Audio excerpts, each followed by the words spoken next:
My exhibit in May will be at the Gorgo Gallery in Cranberry and will have a limited selection of the London and Cotswold sections of the journey. Here are some of the featured paintings on show. The journey starts in the Scottish Highlands and will end in Cornwall, but let's discuss the London scenes first.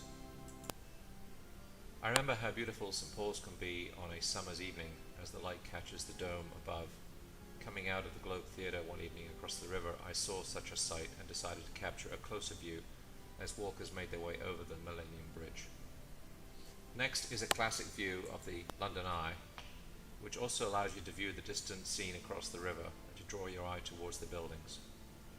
Getting down on the river allowed me to capture a different view of the city. This was the view as I travelled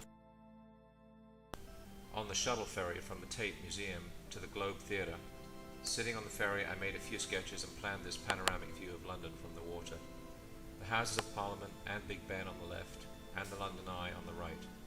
I added a typical London bus and a few coal barges in the foreground. A few figures you can see are walking across the bridge to add scale.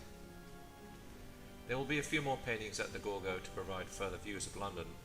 Now let's take a drive out to the beautiful Cotswolds outside London to arguably one of the most beautiful villages in England, namely Castle Combe. This painting shows a view through the old 14th century market cross in the centre of the village. I wonder how many agreements were made here over the centuries. Notice the gentle slant of the village as the road winds down the hill. There'll be further views of this village at the show. On the Welsh leg of the journey, I passed through South Wales. Here you cannot ignore the rising peaks of the Brecon Beacons when in Talgarth. In the summer they rise and cast a soft multitude of greens and purples as the hills that lead up to them offer up their colours. This is a typical view showing the cuts and valleys that scour out the neighbouring farmland. The weather can change in an hour, so best be prepared to be lost in clouds atop these lovely peaks. I hope you'll visit my show. A reception is taking place at the Gorgo Gallery from 1 till 3 p.m. on May 6th. Thereafter the show will run for 3 weeks. Hope to see you there.